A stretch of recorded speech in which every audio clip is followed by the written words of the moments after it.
Hello, everybody. You may notice that I'm no longer at the bottom of a dungeon filled with trolls starving and eking out a tiny existence on my last remaining potions and scrolls. I've gone back a little bit, reloaded a save before I entered that dungeon, went back to town, bought some rations so I could support myself in that dungeon, and actually managed about like 2 hours worth of dealing with diplomacy issues in the nation. Nothing too crazy happened there, but we did pick up some personal quests for our companions. Jaethal found someone with her dagger, one that she had on her when she died, and that person said he found it around the old sycamore tree. And Valerie has paladins wanting to pick her back up, and they're going to meet her over at Oleg's trading post. So for Jaethal, I don't really care how things go for her, because I don't really care for her as a person. But for Valerie, we're going to go back up to the trading post and tell those paladins that no, she's with me.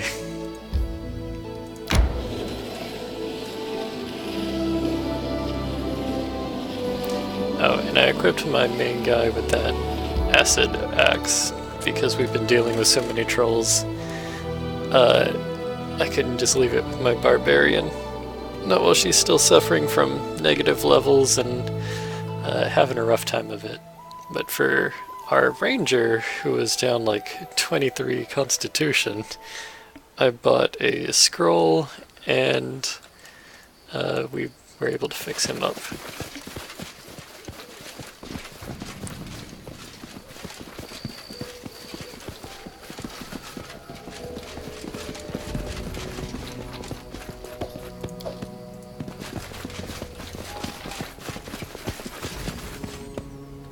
Okay, so forwards.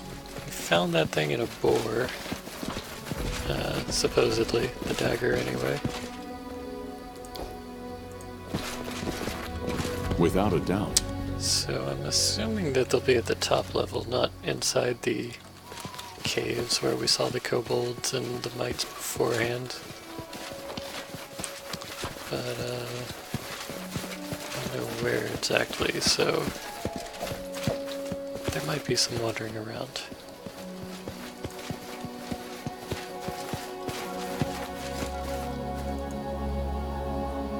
Died of unknown causes. Spend the night here.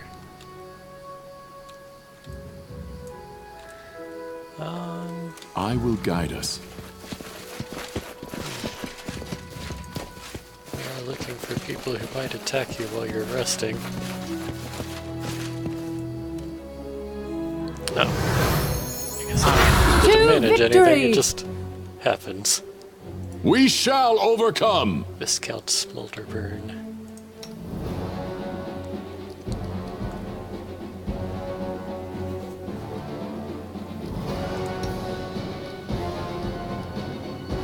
Let's see.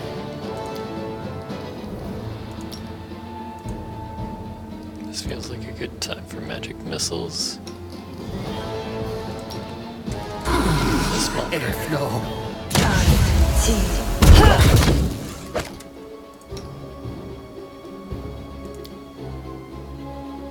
I should probably prepare more magic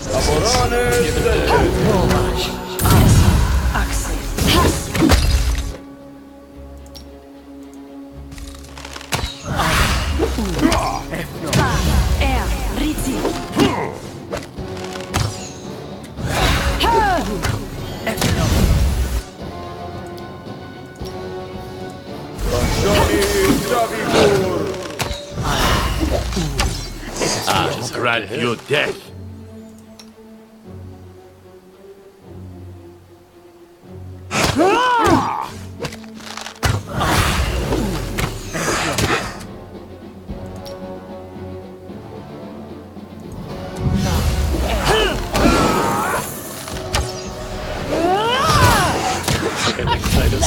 Alright.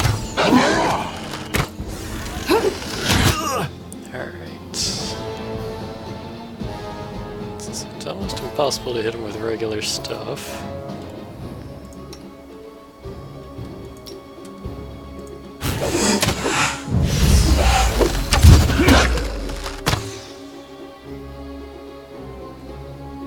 I need more spells that don't make attack rolls.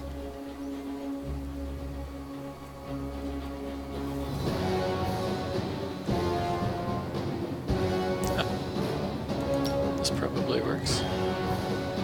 This spell's not supposed to work like that. Okay. So he's not undead? Consider me provoked.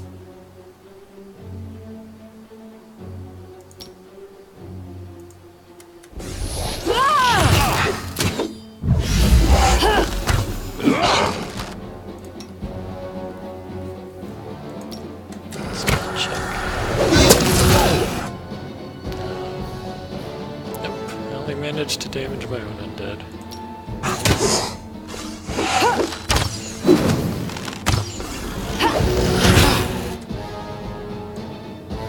This is for you.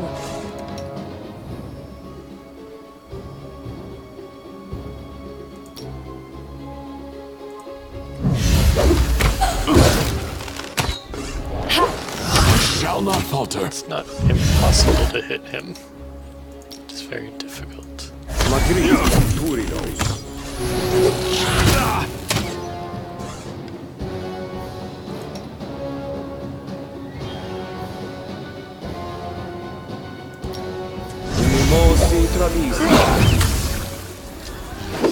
Hold on.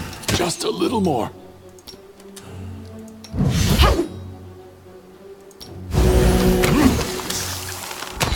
Does buff his chance to hit.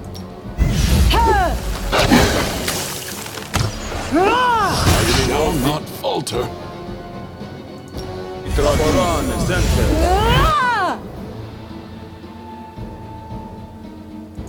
Does old person work? No. I really don't know what this thing is. Forgive me for this failure.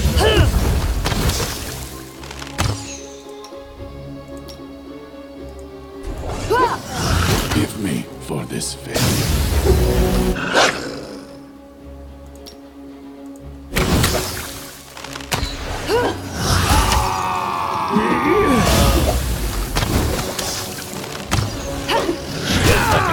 Floating skull when he doesn't count as undead.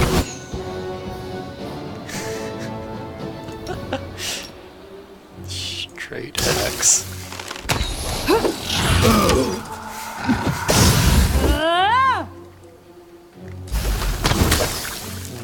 Keep the bombs coming.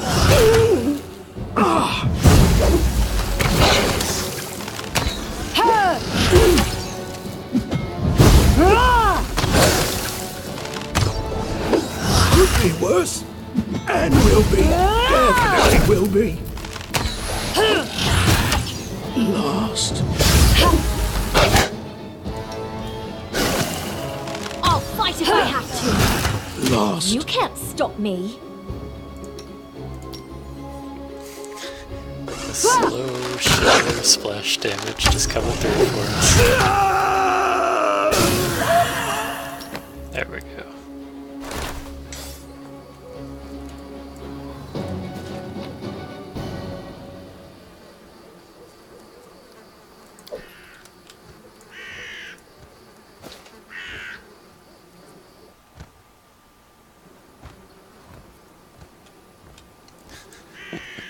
And then we get an actual night's sleep.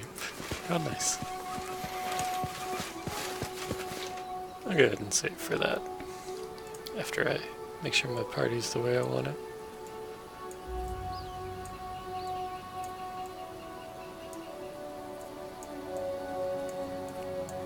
Which it mostly is.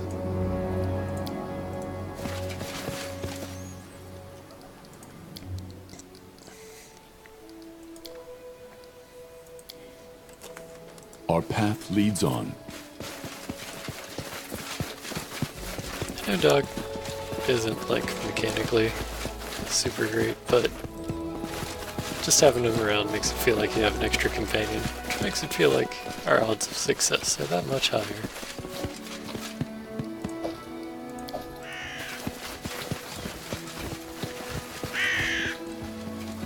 Without a doubt.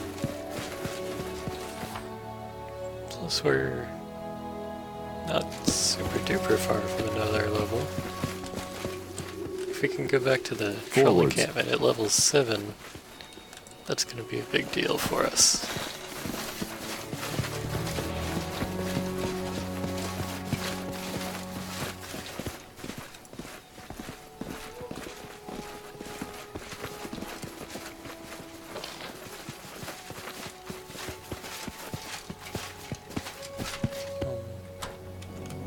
Not even 100% sure where I'm going.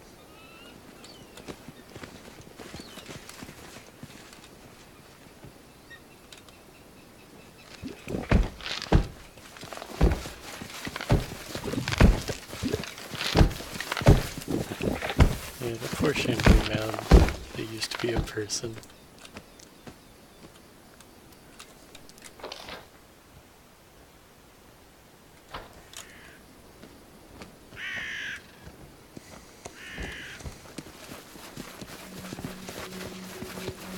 Attack!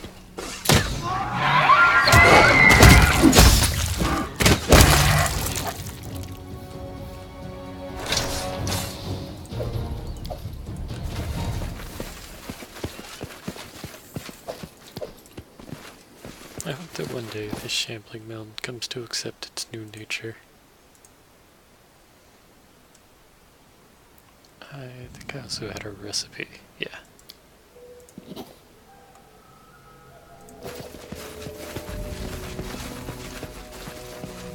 And I might have mentioned it before, but haggis is not tasty.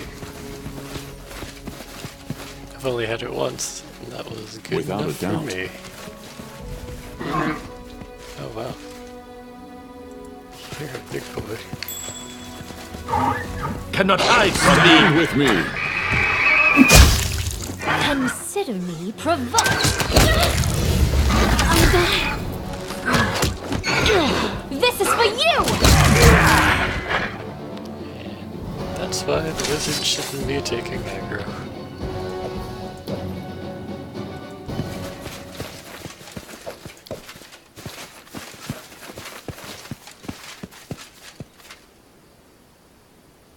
Oh.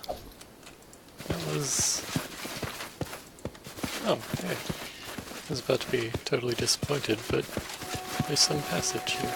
The end draws near. I don't feel up to it.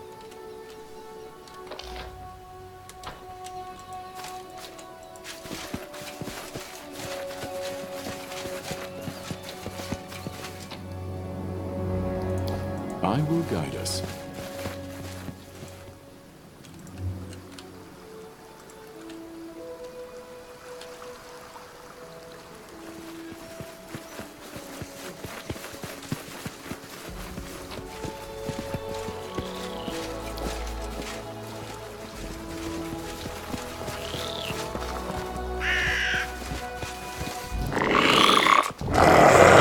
Yeah.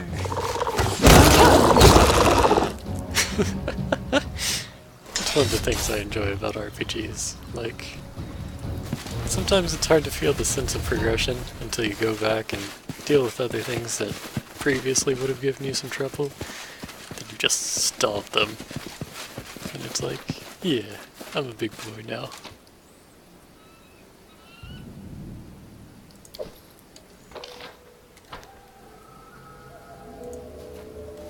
Done and done. Okay.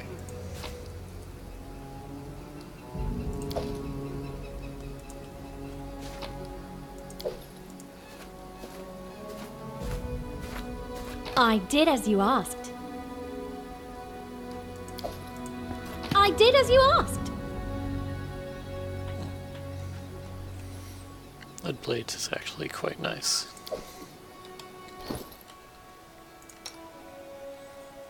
It's one of the few reasons to use magic device as a fighter.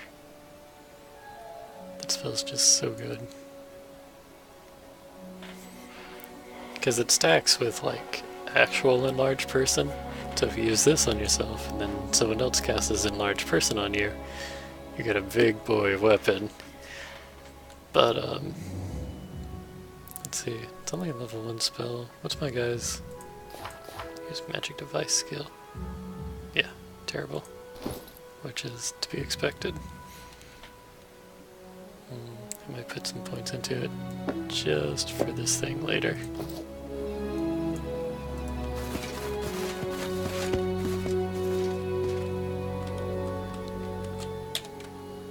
Done and done. Our path leads on.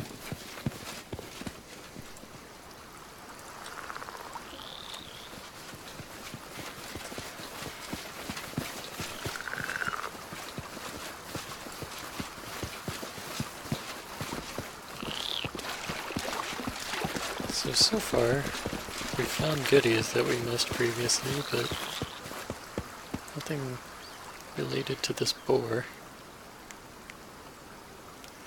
An oversized mite approaches you. He raises his bald blue head with dignity, and his neck is decorated with taglocks of a wolf fang's pendant. To his right walks a kobold, also swelling with conceit. Welcome, Peace Zone. Here no war, no one attack. Only maybe fat wolf lord. He want chew us. We more sly. Who kill him? Big reward. Ward! What'd you say about wolves? Near long tree live pack. Wolf, big angry. Tell might and kobold bad thing. We maybe kill him easy. But war take hunters away.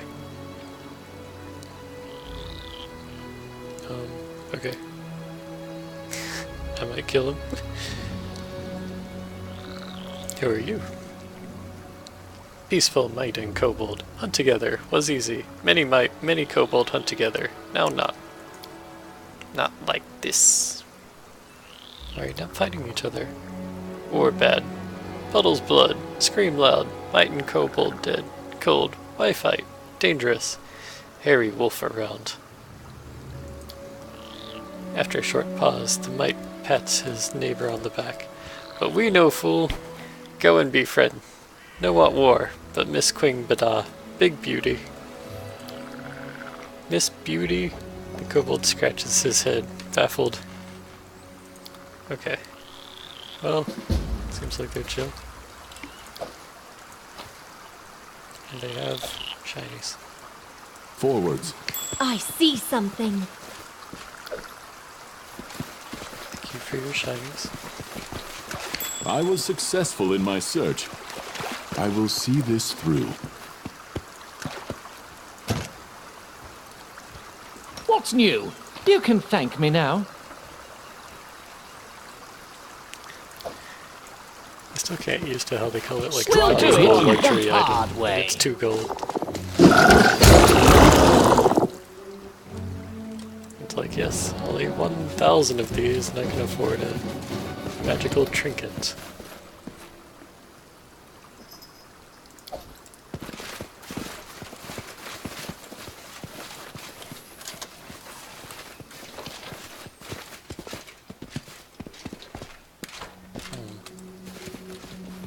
Without a doubt.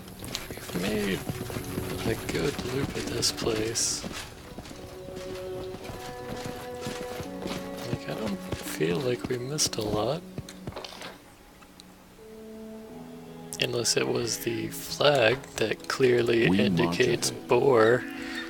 And... okay, well, now we know. Red flags indicate good things. Red flags indicate important things.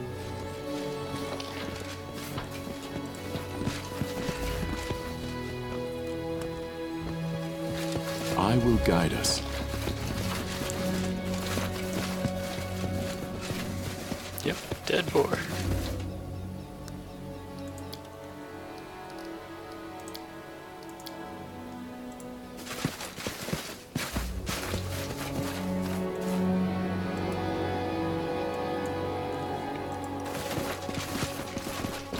Okay, well, I Is this collaborate to the story that he found a dead boar?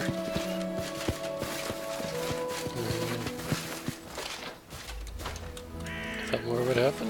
Without a doubt.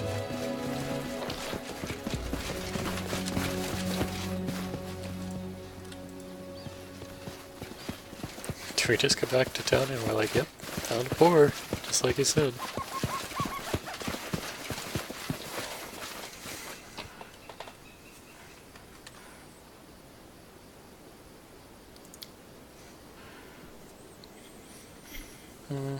Maybe more would have happened if we'd brought Jaethal.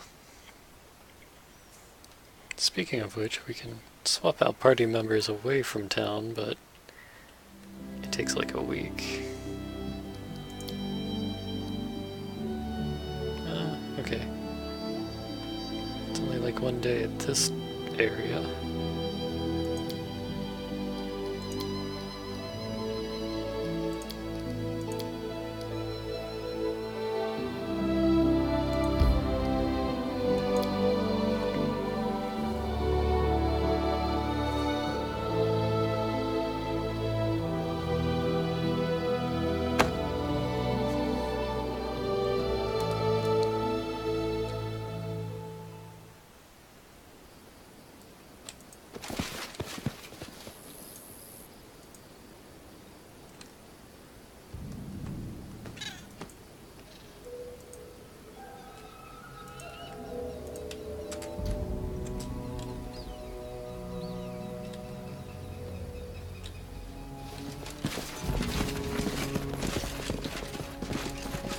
Shield does look pretty cool.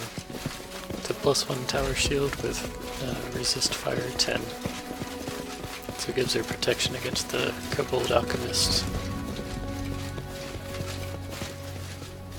I will not falter. There we go. Jaethal approaches the boar's carcass, carefully examining the ground around it. See? There should be a pool of blood, but it's not here. It seems the beast came from somewhere else, already wounded, and then died here. But I can't track the direction. The ground is rocky. It would take a troll to leave footprints here. Jaethal inspects the wounds on the boar's neck. The cuts are distinctive, like the kind my dagger would make. It has a few deep serrations on the side of the blade, so it wounds like a sawtooth weapon on that side. So far, everything backs up the elf's story, but how can we find the one who stabbed the boar? A gun looks closely at everything around him. A strange place. Anxiety knocks on the door of my mind. Don't understand where it came from. There's not much blood around the wound. Looks like it was inflicted once the body had already curdled. After the beast's death, not before. Astute. As for the wound, it's all very strange. We need more information.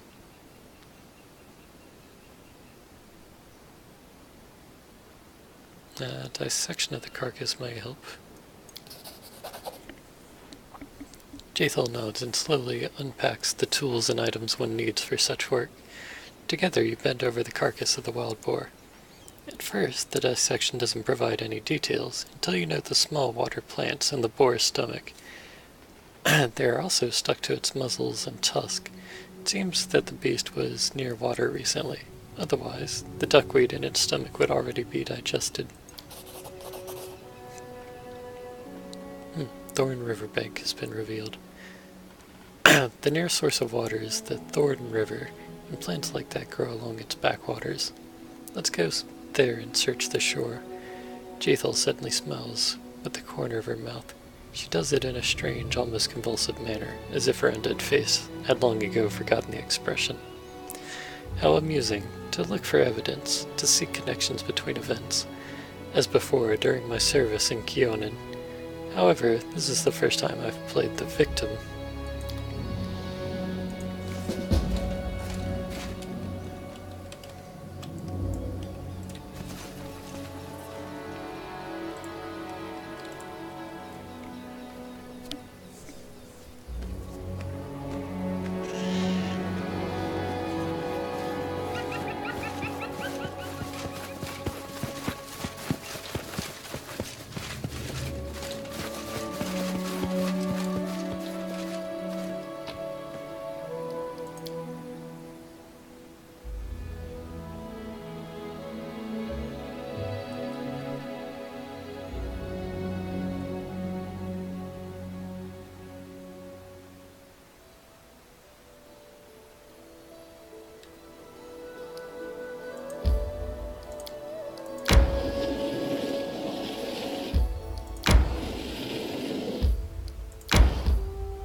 seems like almost every D&D game involves a murder mystery at some point.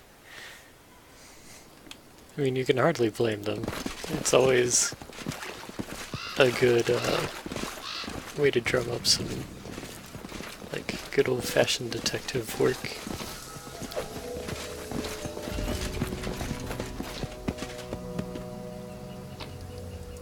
Forwards.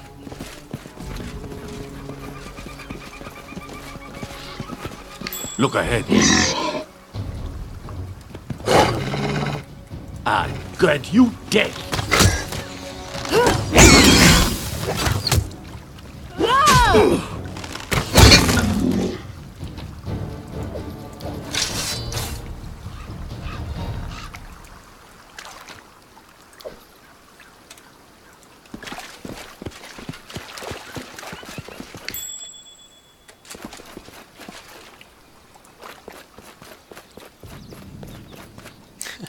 It was Dog that succeeded on that You can perception thank check. me now. What a good lassie. My search was not in vain. Stop. Oh shit. Look. There's actually a lot of drums. What's new?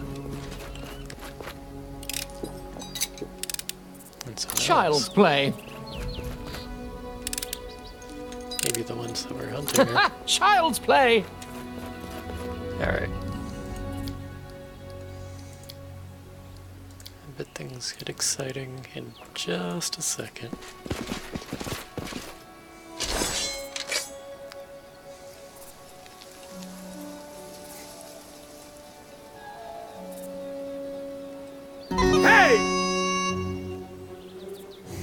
Okay. No diplomacy, just straight into it.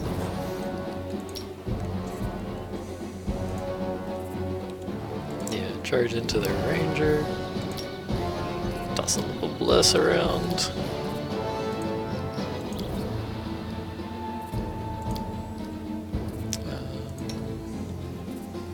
It's probably fine. Start blasting explosive potions.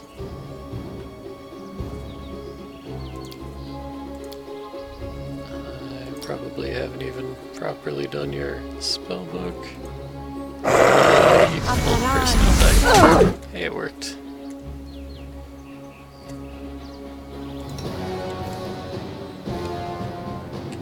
Looks like Dog took some sneak attacks in there.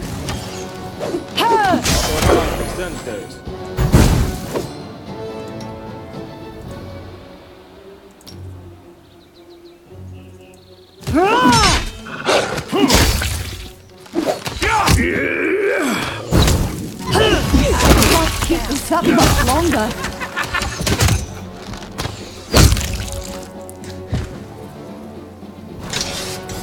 Okay, that went pretty well.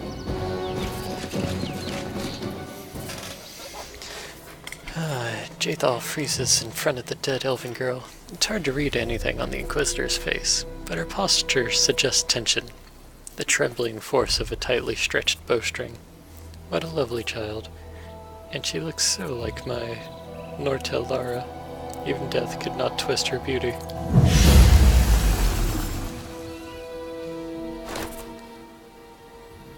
With a blank look in her eyes, Jaethal passes her hand above the girl's body. The feeling of an oppressive force, cold and painful, becomes nearly physical. A convulsion passes through the body of the dead elven girl. With a quiet moan turning into a cry, the corpse's eyes open in her eyes and rises. Jaethal looks at her in amazement, as if she is surprised by what she has done. What's this? I sense the touch of my goddess. Jaethal stares at the elven girl. So that's it. I knew that I hadn't fully mastered the powers granted me. And here's the proof. A new side to my gift. What have you done to me? What is this? I saved you from oblivion. You and all your beauty feel foolish, child. Now you bear Argotha's gift, just as I. You are undead, if you prefer the word used by uncomprehending narrow minds. No, it's better I follow my friends into death than to become a disgusting undead creature. An unnaturally strong convulsion shakes the girl's body. She glares at you. I beg you for mercy. She doesn't have a heart, but you're different. You still live. Let me die. Let me out of my misery. Why did you attack us? I wish the camera hadn't fucked up. I can't even move it. The wide eyes of the elven girl are filled with confusion. We only meant to protect ourselves. The Wanderers warned us that this monster was chasing us. The elf points at the icy calm Jaethal. He told us that she sought new sacrifices. Everyone in Kyonin knows that she killed elves for the sake of her damned goddess, and still she managed to get away with it, walked freely into exile. If we'd known that she would track us down, we would never have left the forest of our homeland.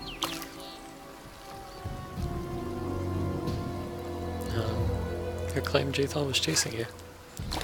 We knew him as Wanderer, but it's only a nickname. I do not know what his true name is. He is a half-elf.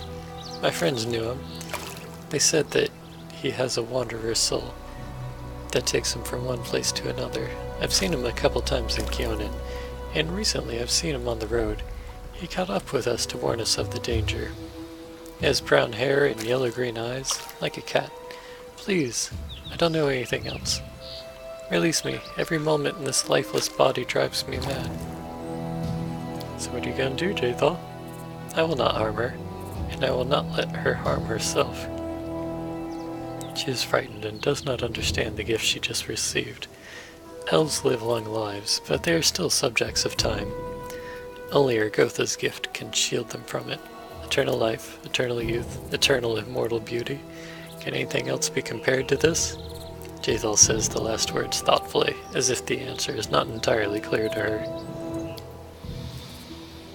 I hope, Jaethal, that you feel sorry for the senseless death of this unfortunate girl, and wish to help her in your way, and you're not just entertaining yourself as you usually do.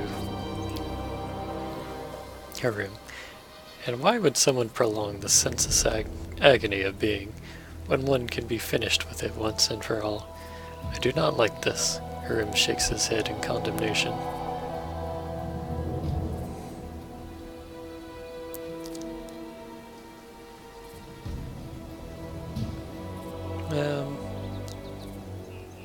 I'm gonna tell her to let her die.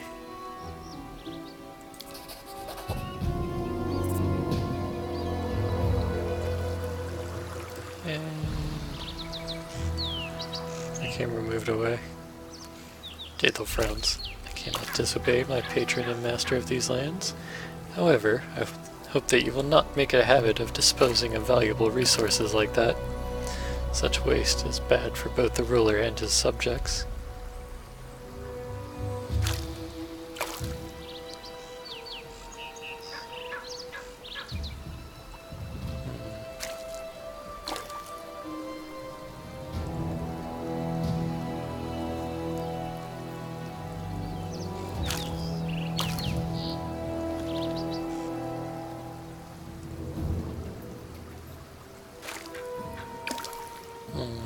Yeah, it does seem like someone laid a false track to this camp.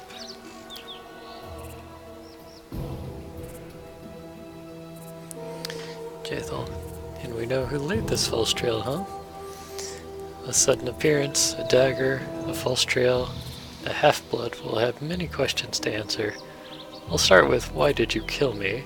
And finish with, how pathetic do you feel now, having failed twice to send me to oblivion?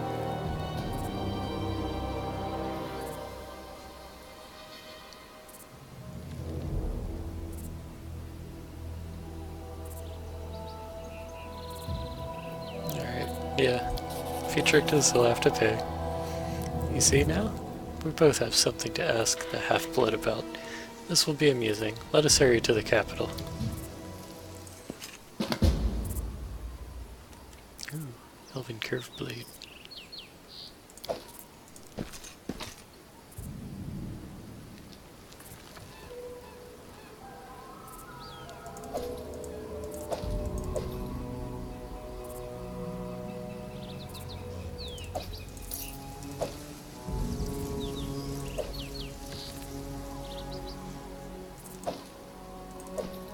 Two masterwork daggers. Nice.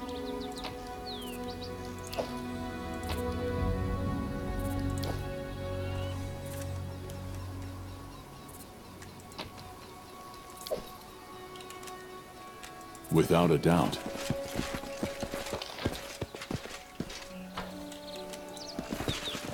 I don't like surprises.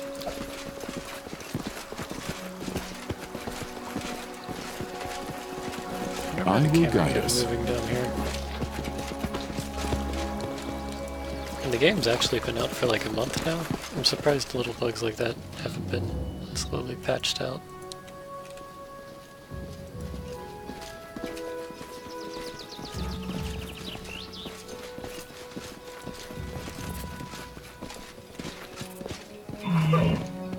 Repent! We'll do it the hard way.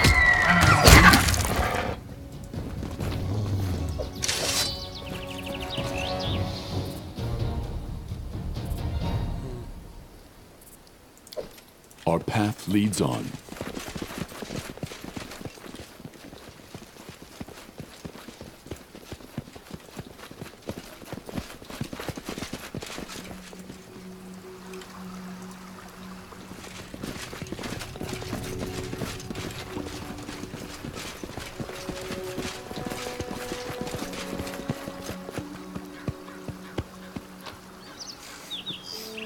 Gotta wait for dog, man.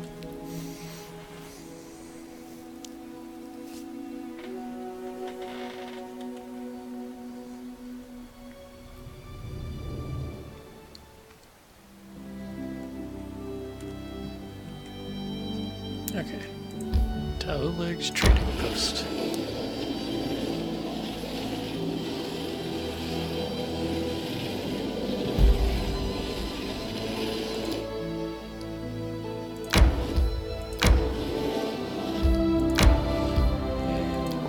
This little mystery. We walked across the heath for a long time, yet no sight sprang up before our eyes. By turns, we discovered a verdant lowland with several near-about springs streaming down behind the others, another hillside, and then, in the distance, in the center of the lowland among the bush, there stood a single dry tree, a true giant. Its magnificent outline resembled an animal's paw, clawing at the sky. But what was truly remarkable, the flat landscape was dotted by mysterious dark humps. They were piled about the height of a man and scattered around in abundance. Okay, so I guess we'll explore. The further we trekked, the softer the land became. Step by step, heath grass gave way to moss, low-growing shrubs and ferns, and then sloshy puddles of stinky swamp water. The muddy ground sucked at our feet, and soon our party was jumping from hassock to hassock. Finally, we reached the group of mysterious humps, and learned they were no mere hills, but dugout dwellings. We moved with great care towards the center of the lowland, and there the real swamp began.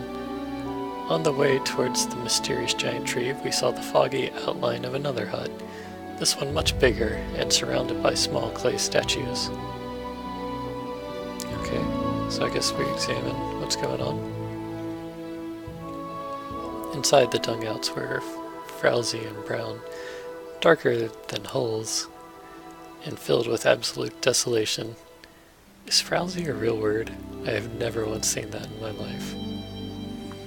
There were no windows in these mud walls, no furniture or other homely items, except for the odd piece of tattered wicker. But every dwelling had a large, hollow dug right in the center of the dirt floor, like a fire pit, but taking up the greater part of the space. They were filled with standing water and reeked beyond description. We moved with great care. Yeah, if I was saying that.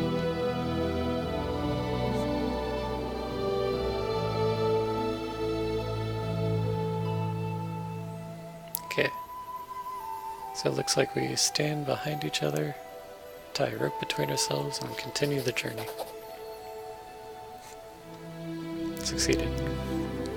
We have walked slowly, carefully choosing our way, keeping to drier ground as much as possible, but the further we went, the more difficult it became, and soon we were wading waist deep through the cattails. Frogs croaked loudly as we peered anxiously into the cloudy water, struggling to make out what shadows flitted along the bottom. We often tumbled and lost our balance, but our trusty rope and the aid of our friends saved us from being lost to the bog.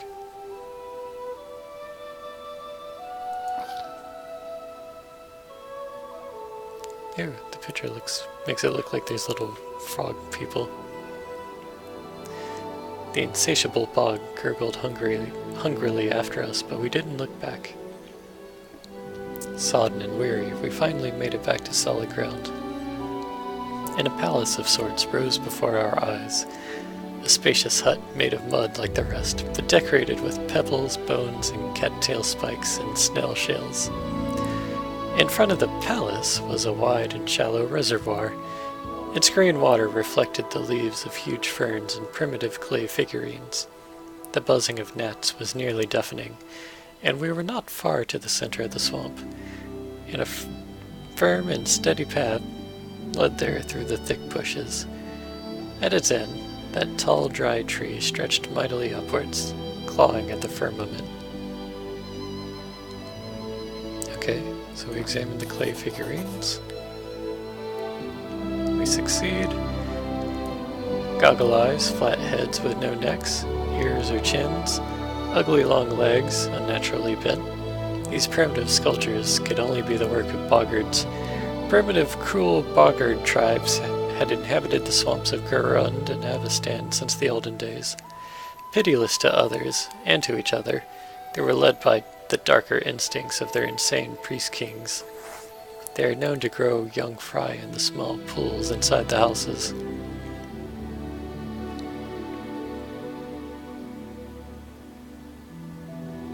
Okay, peek inside the hut. The palace was twice the height of the other huts, and its entrance was wide enough that 3 could walk abreast. The walls were decorated. An unknown builder had scratched drawings in the clay while it was still wet. The faded scrawl depicted huge amphibians devouring smaller figures. Some frog-headed, others not.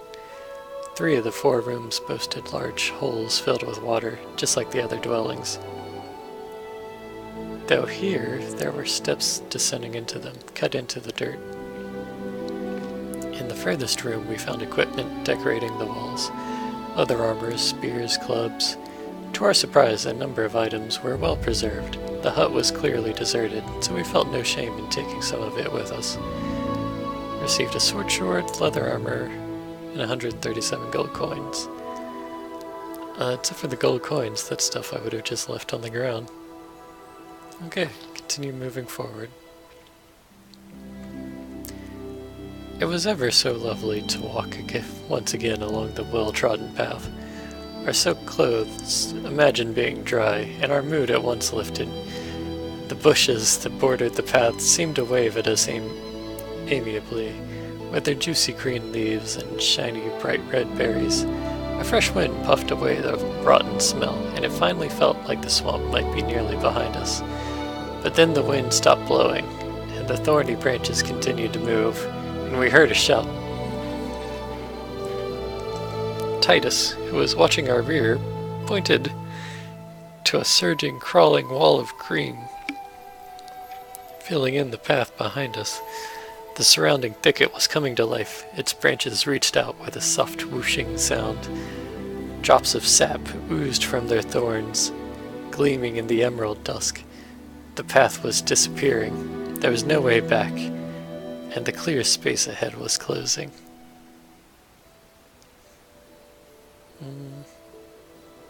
I guess we start running? Yeah, succeeded. As any experienced traveler can tell you, sometimes you walk and sometimes you run. The branches snapped out our backpacks and clothes, and the sprouts tangled at our feet, but we slipped their grasp. We were too quick. Finally, after what seemed an endless trek, we came upon the gigantic dry tree that had so intrigued us from the beginning. Lo and behold, we saw an idol cut into its trunk, a huge, horned, 3-eyed toad. Its googly eyes made it look both cruel and dumb, almost idiotic. Its muzzle hung half open, sharp toothed with several hanging tongues. Deep brown streaks oozed from the corner of its mouth. Okay, so what is it? Succeed? There could be no doubt. This was Gogunta, master of the great swamp in the demon abyss. But what is this? While we were examining the idol, a large, bright blue dragonfly came out of a hollow in the tree and sat invitingly on the very tip of one of our noses. It was so remarkably strange, it didn't react to our movements and seemed quite content to remain where it sat.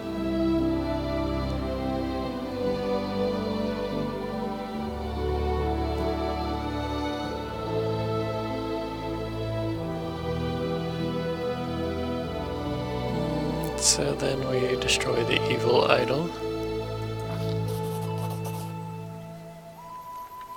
Clearly we could not leave such an obscenity unscathed. We drew our swords and slashed at the wooden face, and from it oozed black, sticky blood. We heard a great clap of thunder and a thick fog arose from nowhere. The birds screamed furiously. More thunder soon followed, and with each strike the sky grew darker and darker. Soon we couldn't see the sun through the fog. The air shuddered again, but it was still thunder. Or the creaky voice of the monstrous toad? Still, our iron blades dug deep into the blood-soaked wood, and at last the idol was smashed into splinters. The fog cleared away and the silence descended. Suddenly we realized that every frog in the swamp had gone quiet. We turned almost with a sigh of relief, and saw that the flesh-eating bush had withered away. Satisfied with a job well done, we returned to where we'd come from.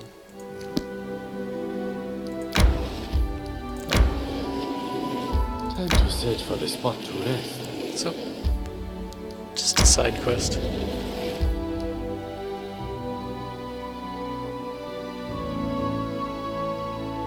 When did she get that curse of feeble body?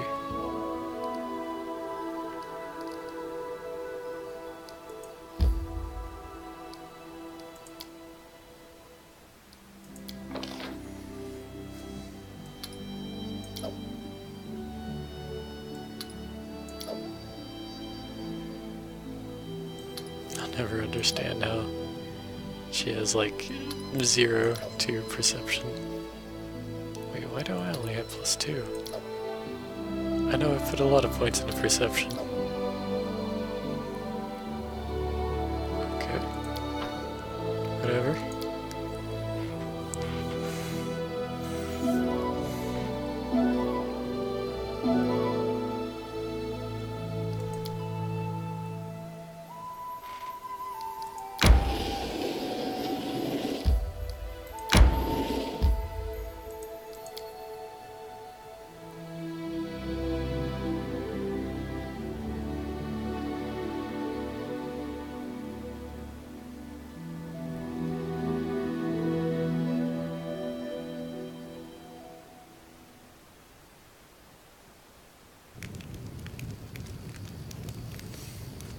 Okay, let's go ahead and save before we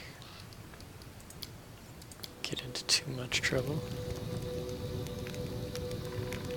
Here, we all have that curse.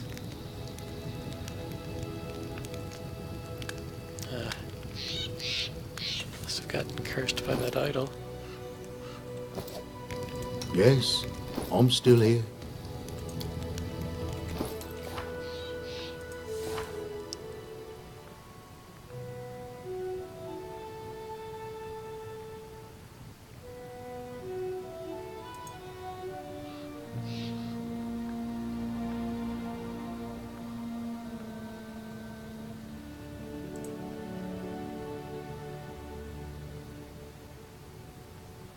Okay.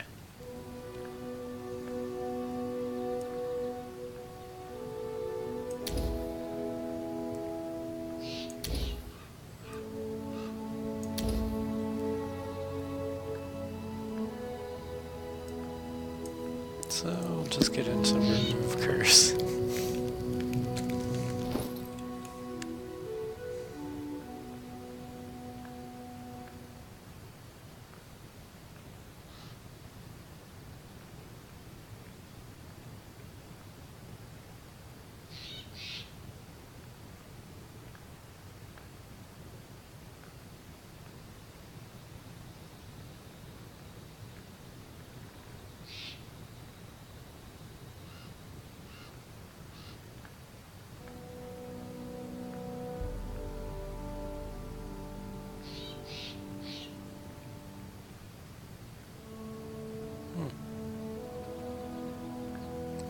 I don't have any scrolls of remove curse. Each step brings Could've us sworn I did. closer to the end.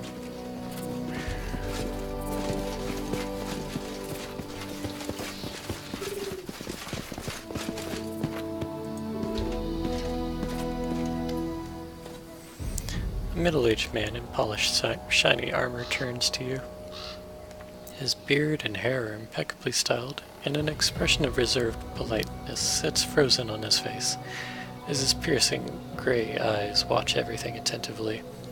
Baron Titus Auric, what an honor to meet you in person. I'm Fredero Sinnet, a paladin of the most illustrious Sheln of the Eternal Rose Order. He looks at Valerie. There you are, Valerie. How many years has it been since we saw each other? I'm so happy that the years haven't erased the divine bliss written upon your radiant face. Valerie nods to Sinnet coldly. Greetings. I'm glad to see you in good health, Fredero.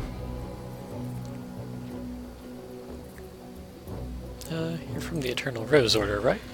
Exactly. I once guarded works that shone Sheln's blessings, works of art, beauty, and love, but that's a path for young and energetic paladins and priests. Now I've become a mentor in the Order. Many servants of Sheln who now guard her creations were brought up by me, and I'm sure Valerie would have surpassed them all had she not left our ranks.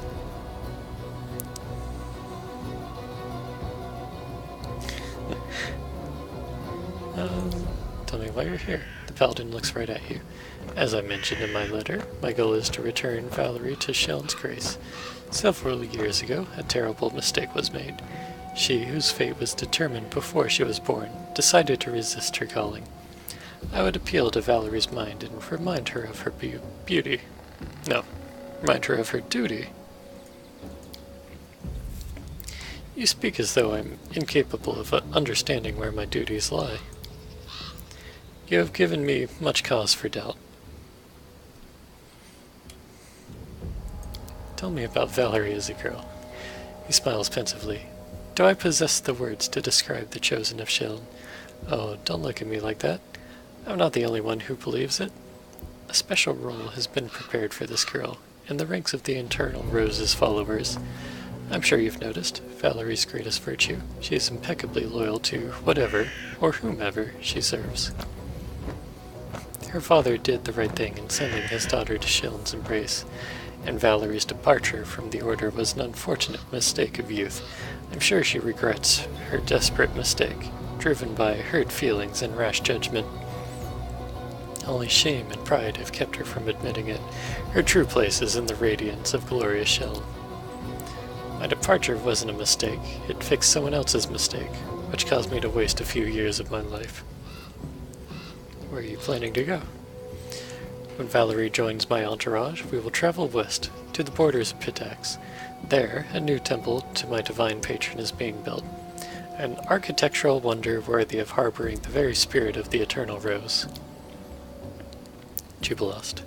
Hundreds and thousands of gold coins wasted on decorating some pompous shed. I could name dozens better uses for that money. One of the newer orders of Sheln will occupy the temple.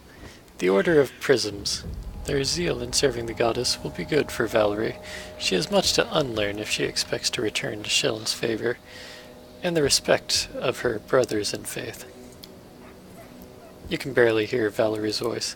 I am so tired of orders from others, from those I despise. Well, I think you should talk to her alone. Don't go, Your Grace. My intentions are known to all. Valerie, I have come to return you to our faith. Oh, accidentally skipped past what she said. Fredero shakes his head. I don't recognize you, Valerie. What is this tone you address me with? I remember what politeness and respect you showed your elders. We held you up as an example for the other novices.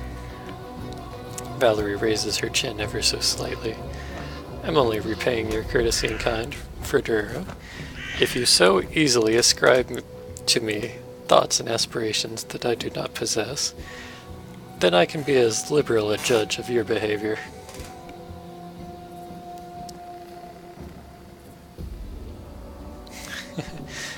Watch your tongue, Fredero. You're on my lands. You will respect my subjects. Fredero gives you a respectful look and a nod.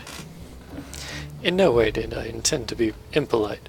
Forgive my manners. It's difficult for me not to address Valerie as a novice, for that is what she was the last time I saw. As for my return to the church, which you so bluntly insist upon, Valerie pulls her chin up. Please, Fredera, spare me your wordy speeches.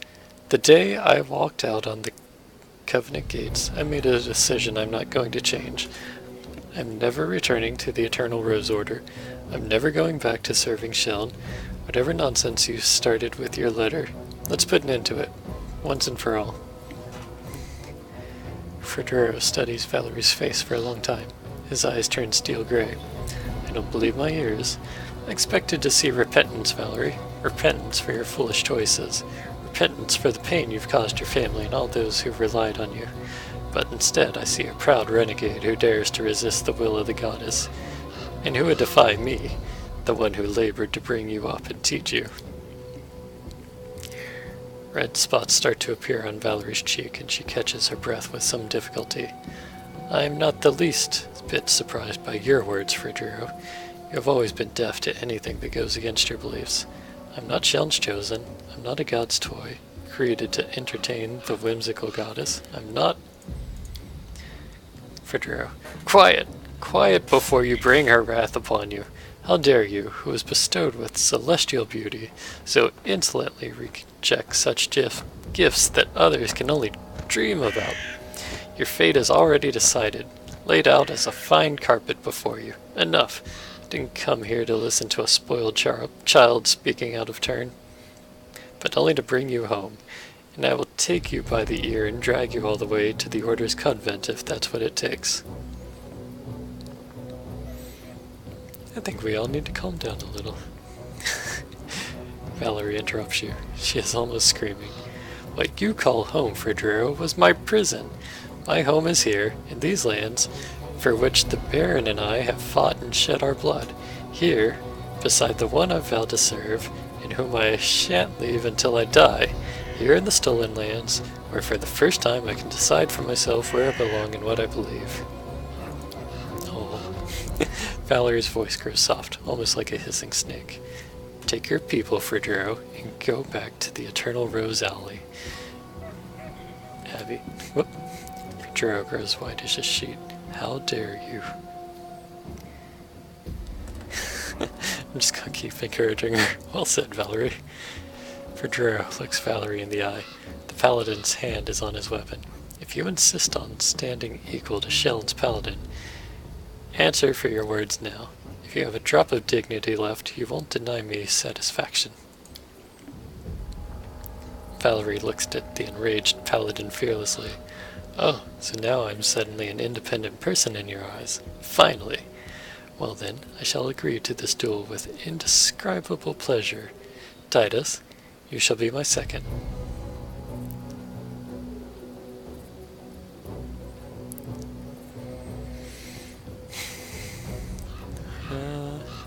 As you say, Valerie, what will you have me do? The second's responsibilities include observing the fight, mediating in the duel, and should the circumstances require, declaring the final verdict. Valerie reaches for a weapon. I think here is good enough. Step away, Titus. I don't want to hit you by accident. Fredero, let's see whether you learned anything more than insolence from your mercenary friends. She's not great in a duel. She's good support. One of my squires will be my second. Would everyone please clear the dueling ground and do not interfere until a winner has been determined?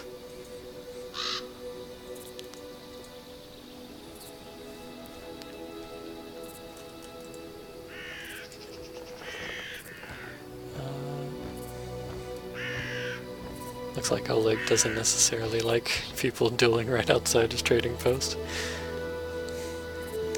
But oh well, that's what's gonna happen.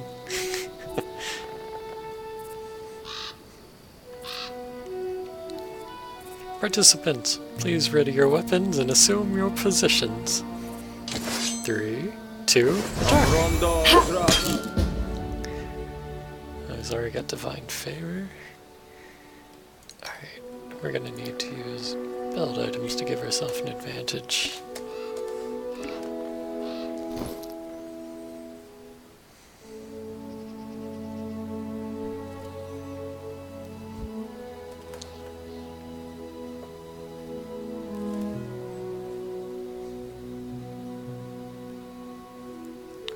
use those potions of enlarged person. There we go.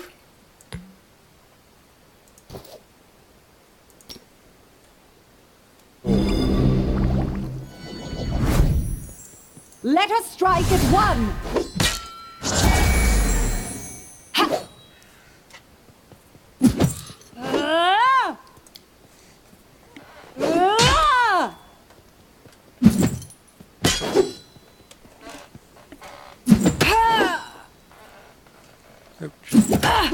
Oh. Yeah, this isn't going my way.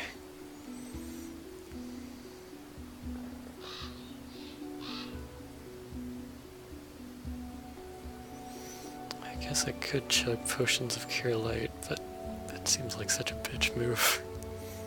Oh hey, I had potions of remove curse. Shit. Should have drank that I earlier. can't keep this up much longer.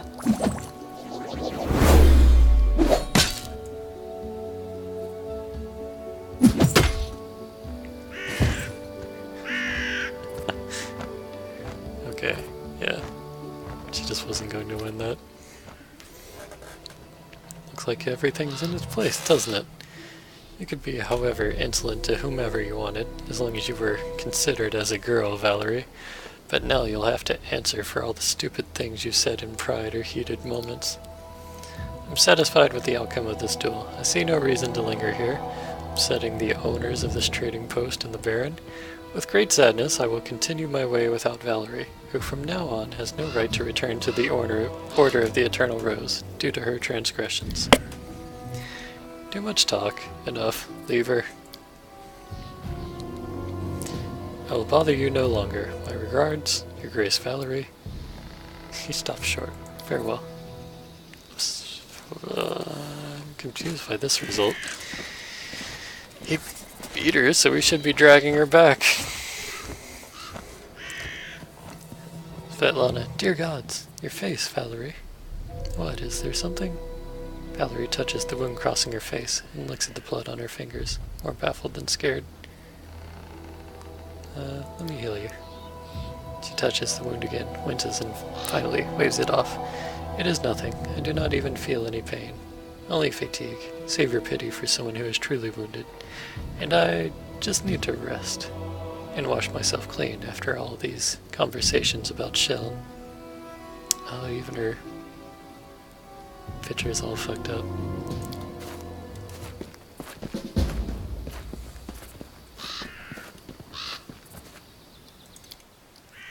I'm gonna save after this.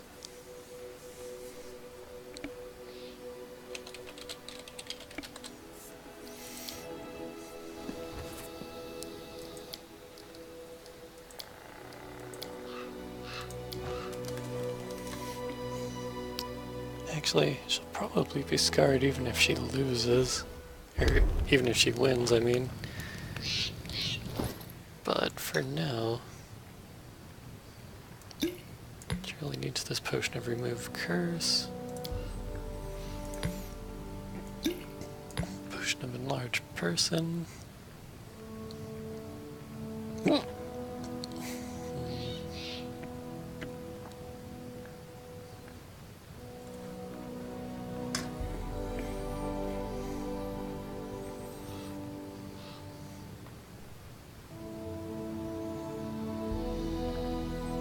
Has plus 9-day hit. I better take mostly defensive feats.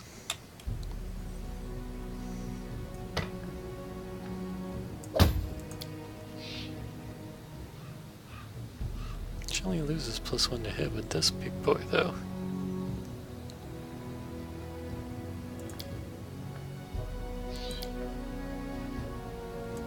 She loses like 6 AC though.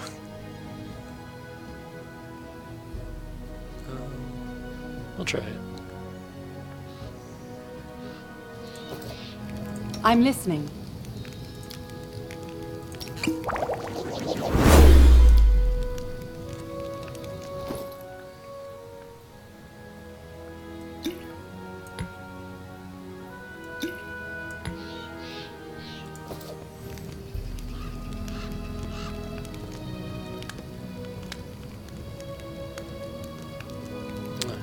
immediately cursed again. What the fuck? I am your shield. You failed the caster level check.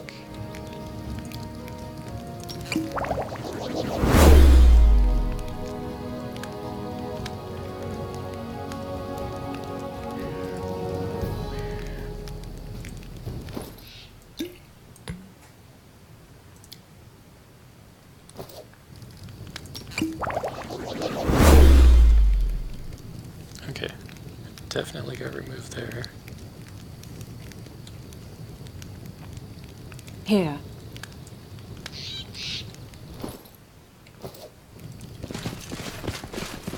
Forwards. Let's see what happens this time.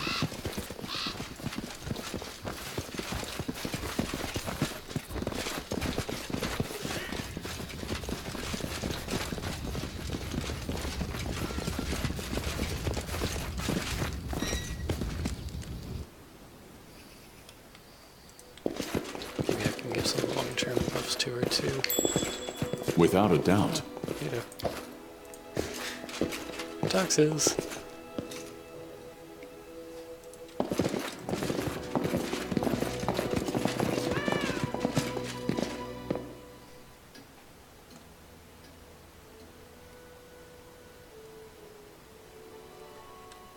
The end draws near.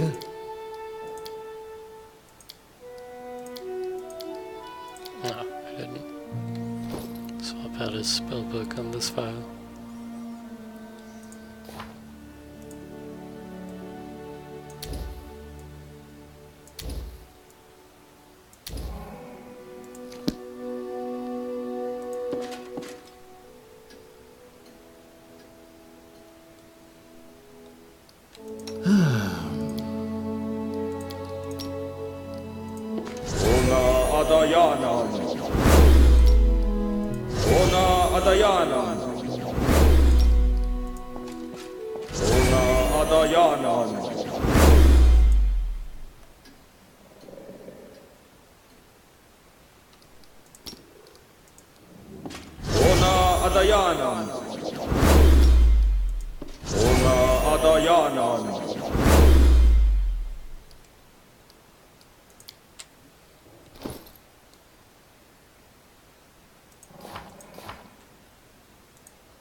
Sure.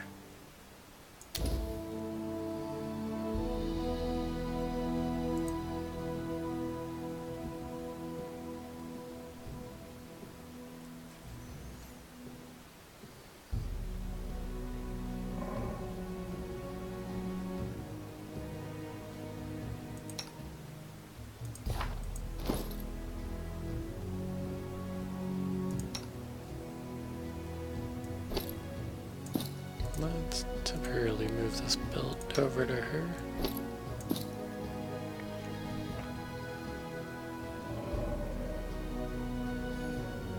And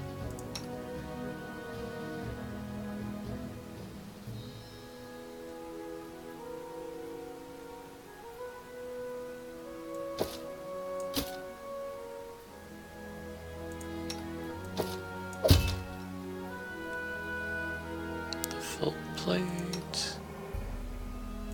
And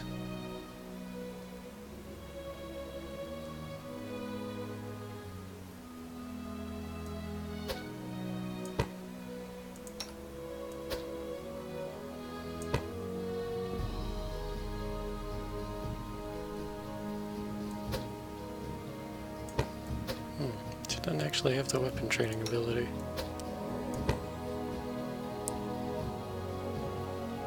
Which in my opinion is one of the best things about being a fighter.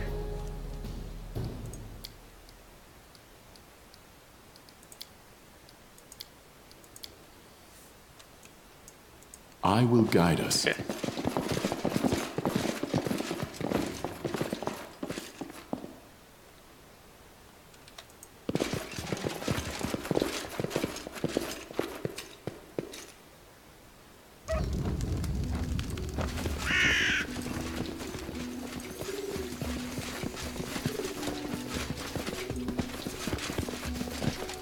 Yes, I'm still here.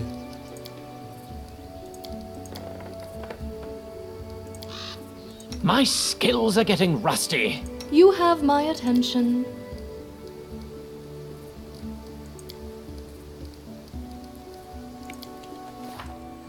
Shift set her spell book.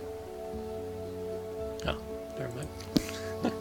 I will not As falter. set as it's gonna go. Grotus awaits us. Don't hesitate. Okay, so really just that potion of enlarged person's all we're doing.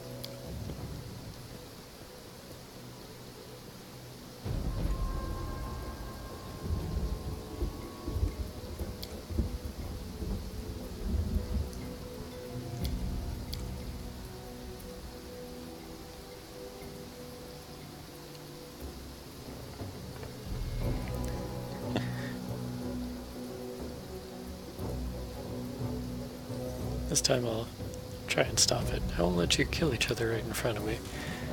Frederico doesn't look at you, so intently is he burning Valerie with his eyes. Forgive me, Your Grace, but I'm not leaving until I've taught this impulsive girl a lesson. I was hoping that Valerie's good sense would prevail over her insolence, but alas, the situation unfolds otherwise. Valerie allows herself a faint smile. Don't worry, Titus. This misunderstanding will only take a few minutes. Then Sir Sinnet will pick up the shreds of his pride and spare us his presence forever. Alright, what would you have me do? Okay. So we're still doing the duel. I wish there were a way to speed past this text a little bit, but whatever.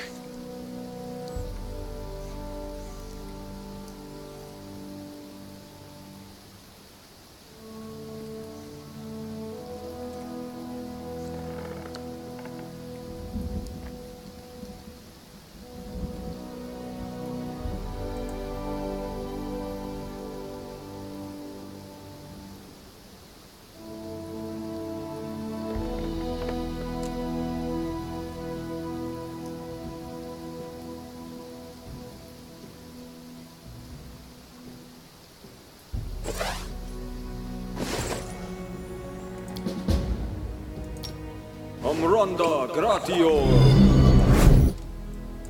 Let us strike as one! Do not falter! See what kind of damage we can do.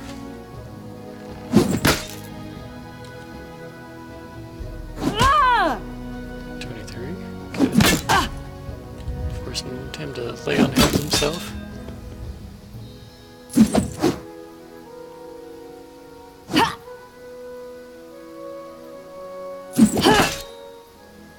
There's really nothing to be done but watch numbers come up. And watch this whiff feast. Pajuro's pulling ahead in a big way.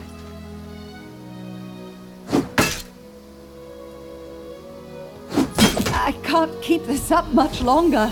Yeah, we only got one hit.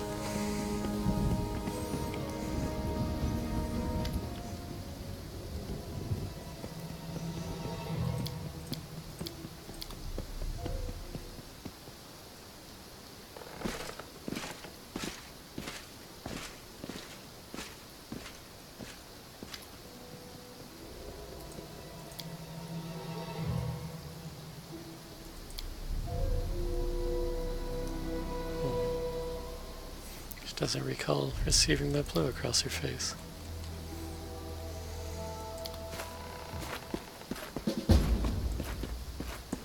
Okay, so we're gonna leave it like that.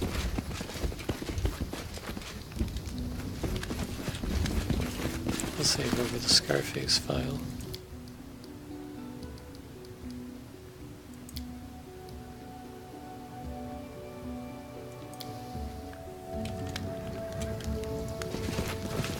That must be why he suddenly gave up on protecting Valerie. Suddenly she's ugly and he's like, eh, look it. We don't need her if she's not hot. How shitty. I wonder how she's gonna feel about this.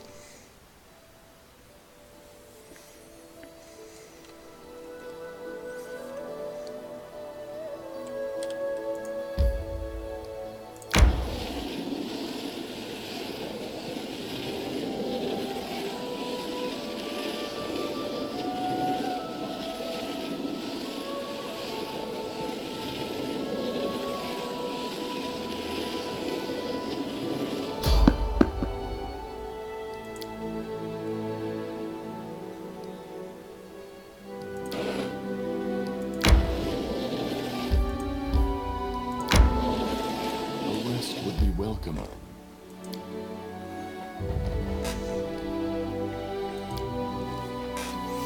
I mean, first I'll deal with diplomatic matters, then I'll talk to Valerie.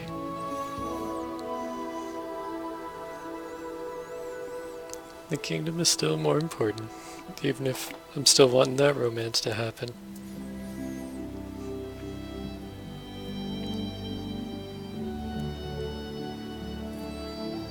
You know what? I haven't had my wizard copy any spells. I should do that. A rest would be welcome. No one immediately demanding my attention? Oh, nice. That almost never happens.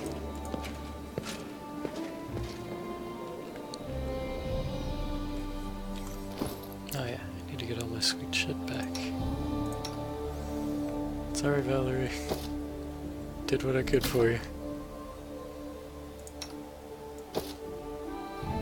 I have no need for this.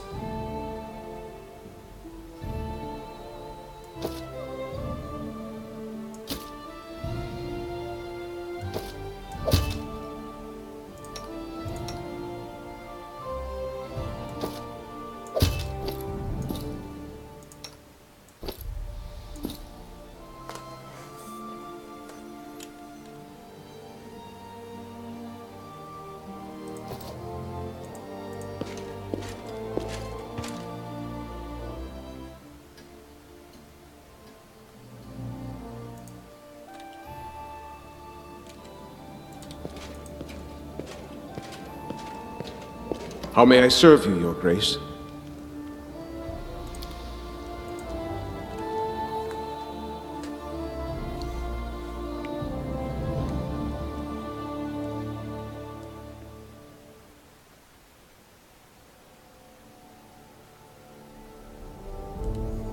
Okay. Got some extra loyalty. I've got two problems.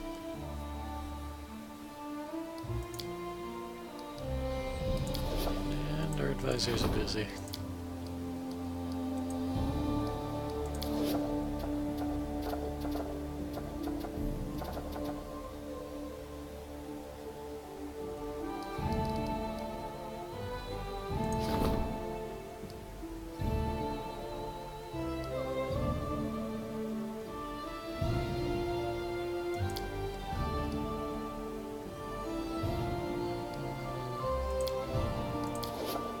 Wish that road issue didn't take so much time.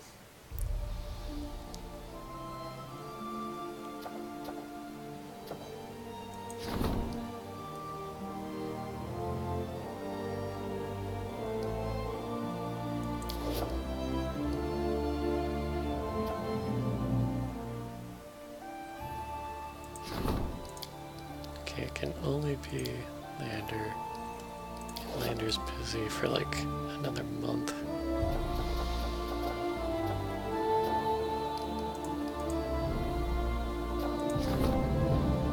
Yeah, 37 days.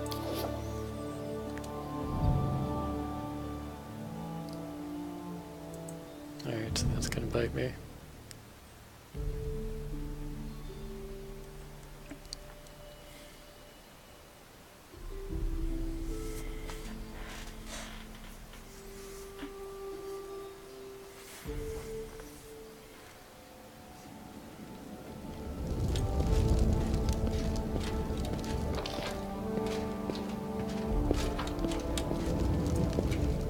Forwards.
Like she's talking to Forwards. a group of people.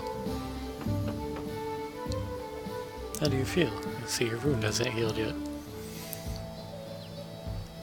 She waves off your words, with more haste than prudence. Please don't worry about such trifles. I will turn visit a priest or alchemist when time permits. As for how I feel, she smiles sourly. It's my pride that suffered most. It seems I must devote more time to training. I will keep this in mind in the future and not let you down again. I should thank you, Titus. It's important to me that you are at my side. Now I'm sure that I'm finally free from the Order of the Eternal Rose, and ready to devote all my time and efforts to our mission.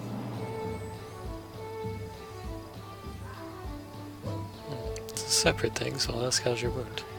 Physically, it causes me no discomfort whatsoever, so if you're worried it might prevent me from serving you, then you shouldn't be.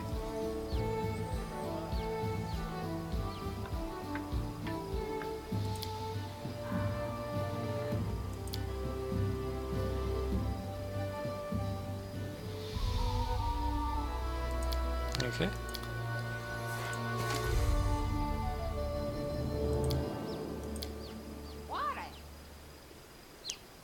So she's talking to the captain of the guard. I don't remember hiring a guard captain, or any guards for that matter. I came here from Rostov with a dozen of my best guards by order of Lady Jimandi Aldori. Your Grace, I hired the rest from among the locals. Don't you worry, Your Grace. We are now the subjects of the barony. We've sworn to serve you faithfully and loyally, and you can count on us. Besides, we draw our salary from your chests. The captain looks at the female guard, raising his brow, then sighs and looks at you. Of course, every one of us is ready to die, protecting your grace, but there's still some work to be done when it comes to discipline.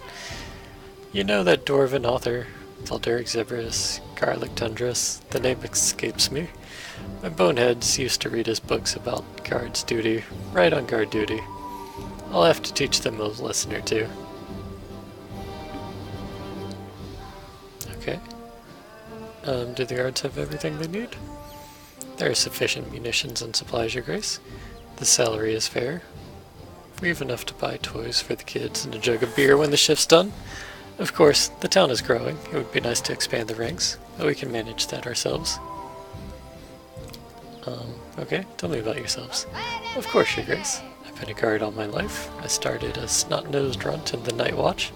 Rostov is famous for its fencing schools. Young people from all over the river kingdoms come to study there. It seems every other person has a sword, and every third thinks they know how to use it better than all the rest. A misspoken word or drunken fight can quickly lead to a stabbing rampage.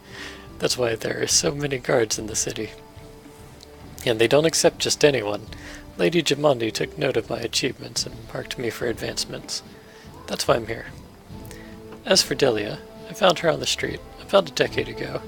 I remember vividly a tiny dwarf girl sitting on the temple steps, dirty face, barefoot, feeding a piece of bread to a stray cat. I saw her and my heart missed a beat. The captain looks away. Where she's from, who left her alone and why, only Rastal knows. As she grew, I tried to send her to learn a craft. But who can talk sense into a dwarf? She wanted to be a guard, and that's that. So now I'm teaching her myself. Lucky she has a head on her shoulders and a fair bit of strength. Alright.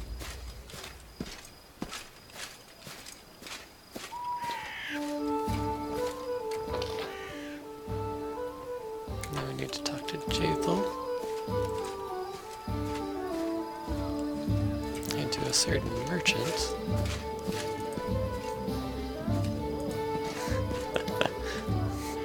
He's fled, as I expected. Jaethal touches the boxes that hold the merchant's wares. Her moves seem relaxed until you notice that her undone fingers are tense and bent like the claws of a predator. It's pointless, illogical. Those children in the woods could hardly be expected to kill us. Why the performance? There must be something. Jaethal freezes. Then in an instant she pulls a note from Anno's wares. She glances at it and silently hands it to you. There's only one phrase on the note, no way out, and the image of a spiral comet in place of a signature. Do you know the symbol? Of course, the spiral comet is a symbol of Lady Pharasma. Long ago, my goddess managed to break free from the grip of the Lady of Graves. Ever since, she treats Argotha's very existence as a personal affront. The half-blood must be a particularly zealous follower of Pharasma. He's already tried to kill me twice.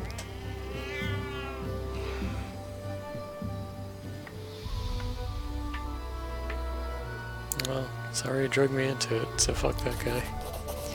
Perhaps he's both fanatic and fool. He struck me down like a coward in the wastelands, only to see me rise again with renewed strength. Then he used those unfortunate youngsters against me, only to fail again. A lack of scruples can be a strength, but not if one lacks will. Thank you for your help. I will not distract you further. I will seek out this amateur backstabber and will inform you immediately of any news. If the half-blood wants to dispatch me to his goddess, let him do it in person. Without a doubt. And we leveled up.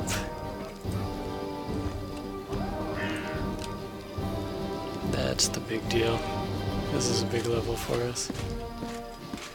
Not huge, but I think our wizard finally gets 3rd level spells, and oh boy, have I been waiting for that.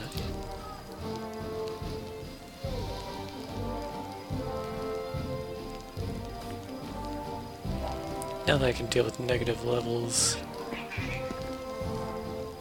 I don't know if I should keep Valerie with me.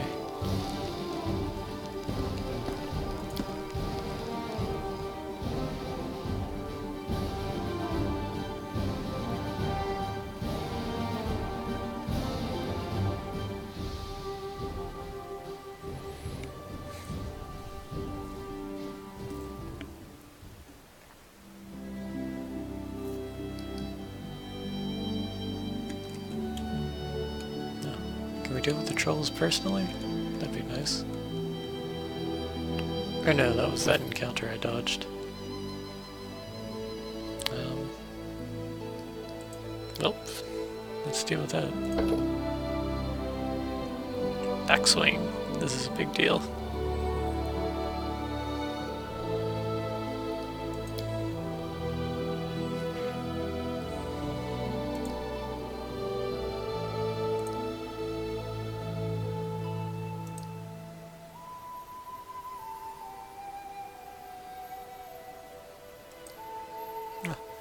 I really do only have 2 perception.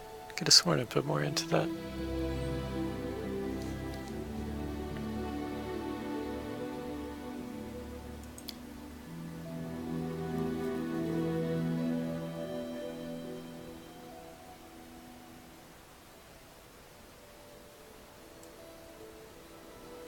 Get lunge.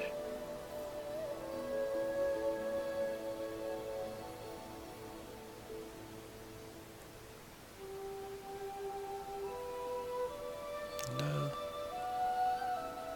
Lunge would have been nice.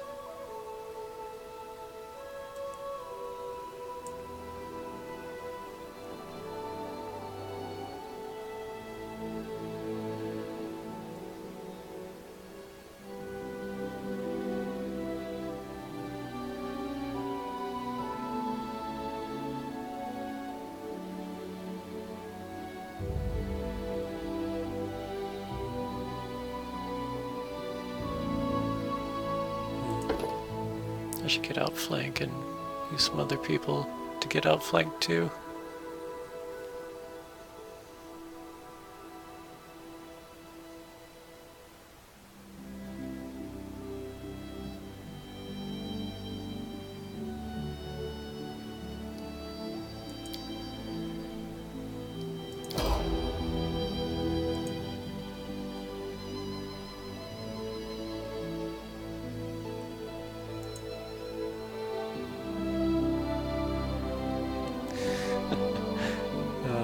She's not even allowed to become a paladin.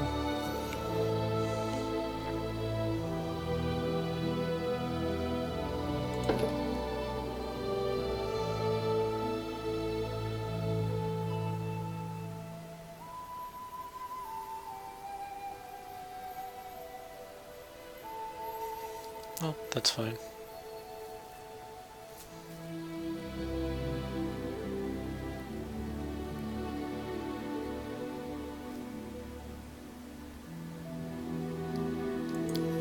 She gets full move speed and heavy armor.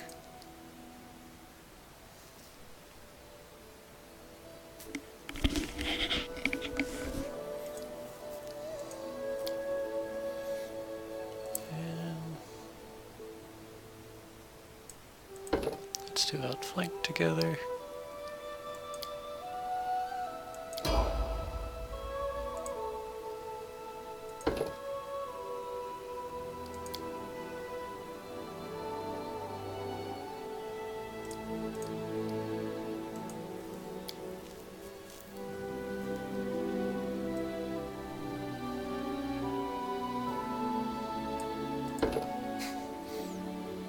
And even more extra channel.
Should probably give him 1 point in athletics and mobility, just in case.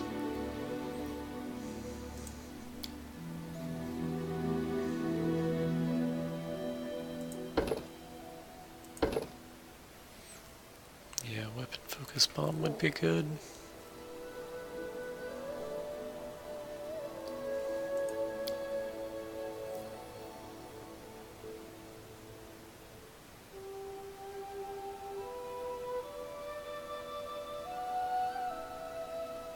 East is good, but I think if he uses it, it only affects him.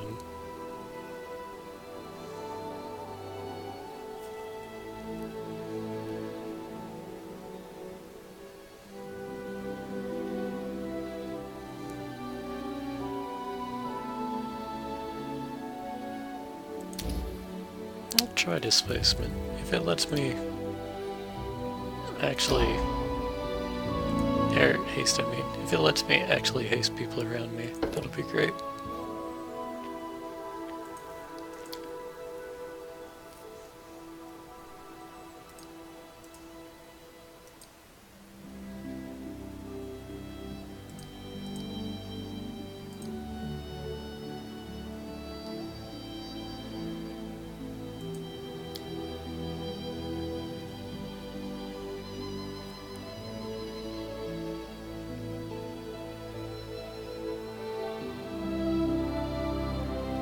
Clustered shot's good. I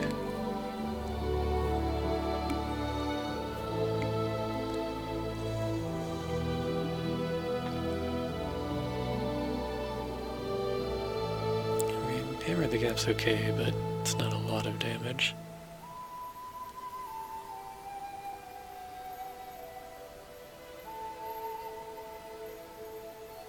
Deadly aim's basically power attack, but I like it.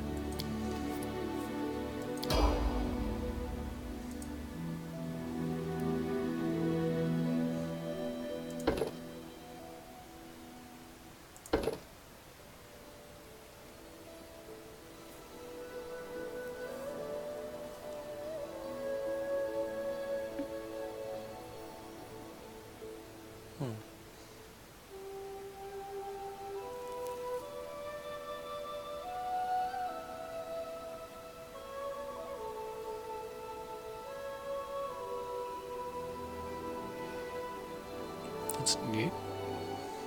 Sounds like guaranteed sneak attack.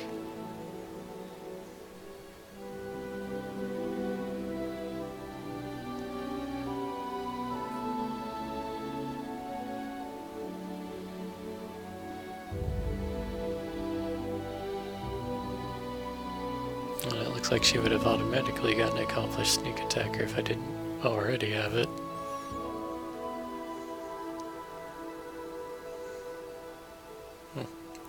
Interesting. Oh well, you got her into the class a level early, so I don't really regret it.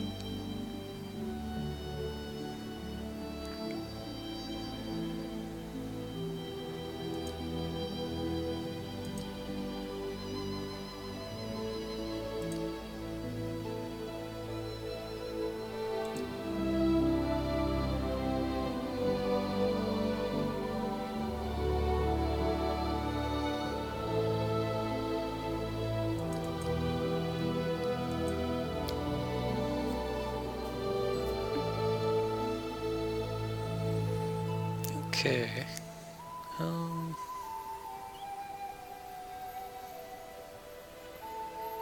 What do I want her to have?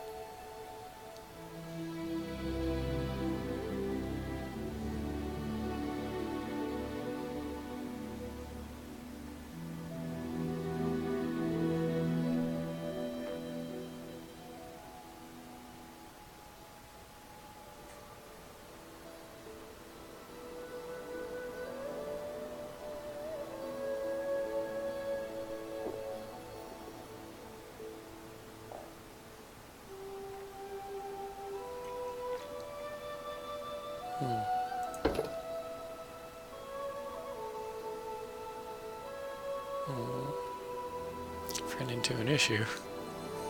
I want to take spell focus fireball, but she hasn't actually learned fireball because she learns fireball after I select feats.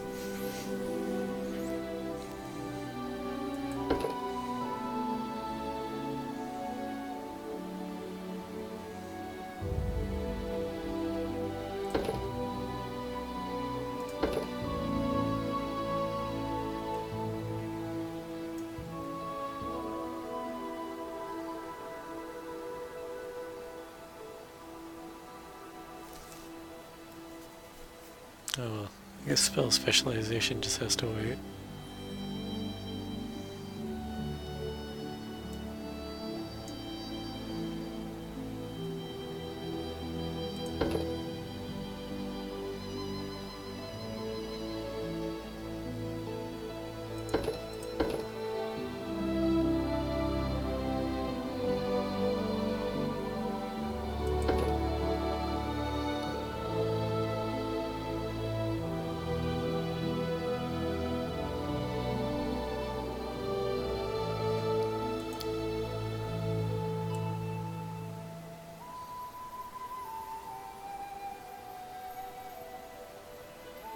Why does she already have haste and fireball?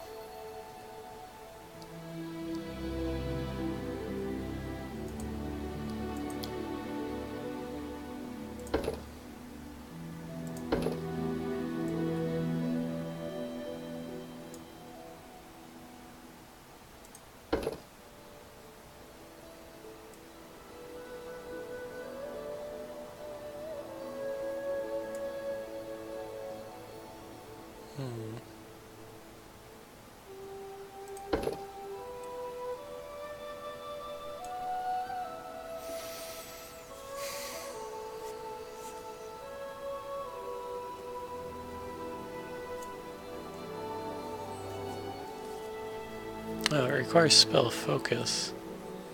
So it probably requires spell focus evocation to choose an evocation spell.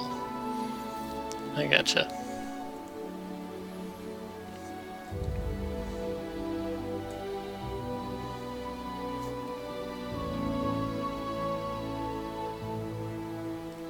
Deep Slumber is pretty good. It says displacement. Lightning Bolt's good.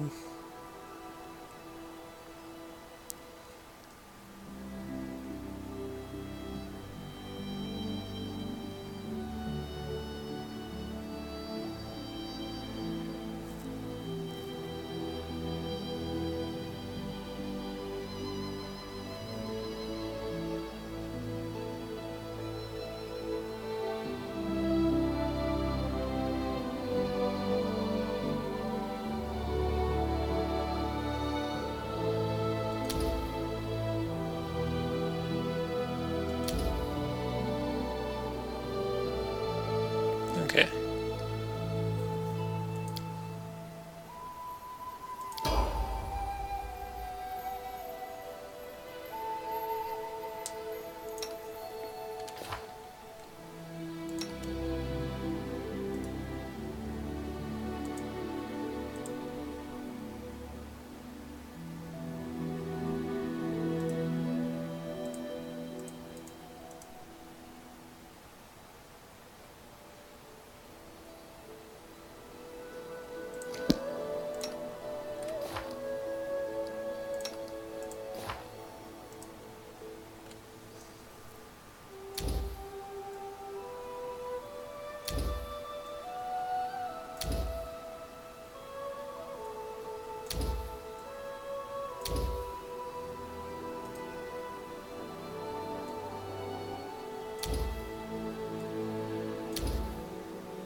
Okay.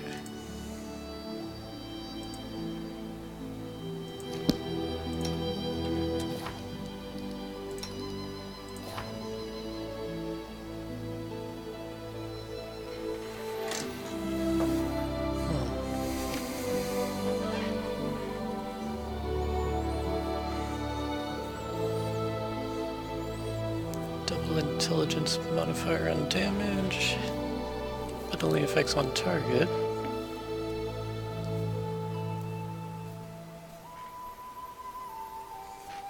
+1 to hit.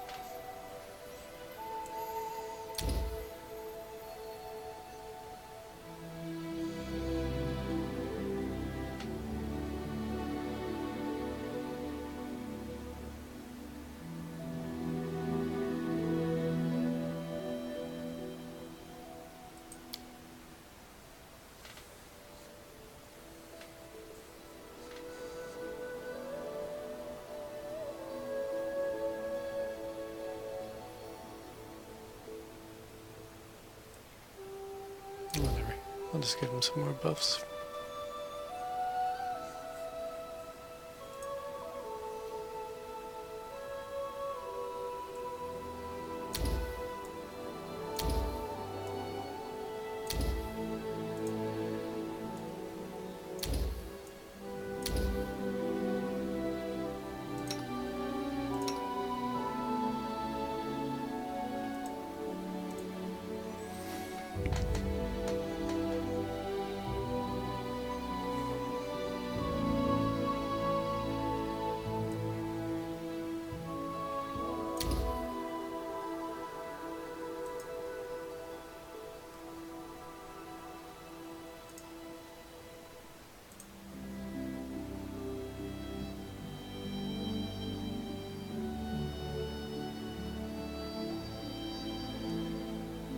Could be handy.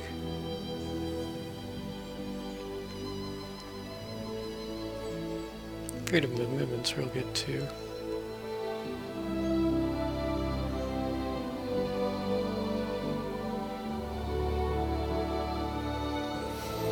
Okay, so this affects a target.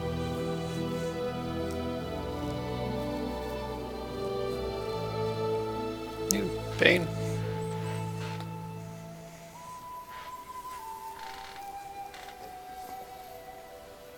And nausea if you crit an outsider.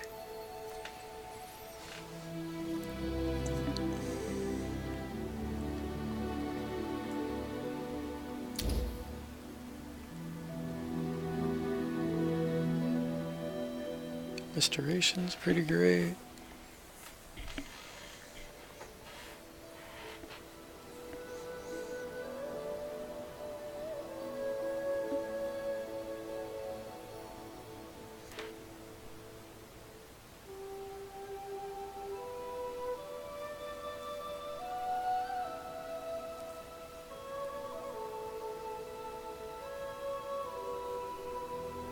Ooh, an extra attack.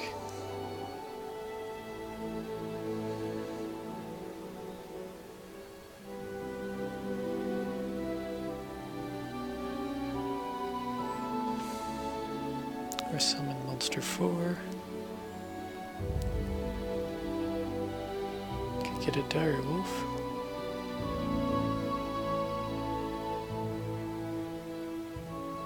Or an elemental.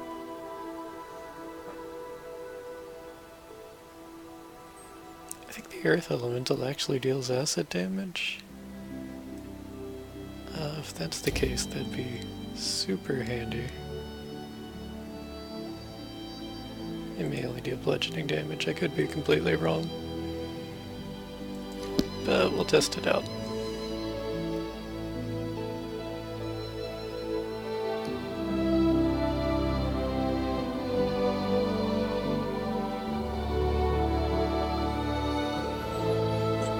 Okay.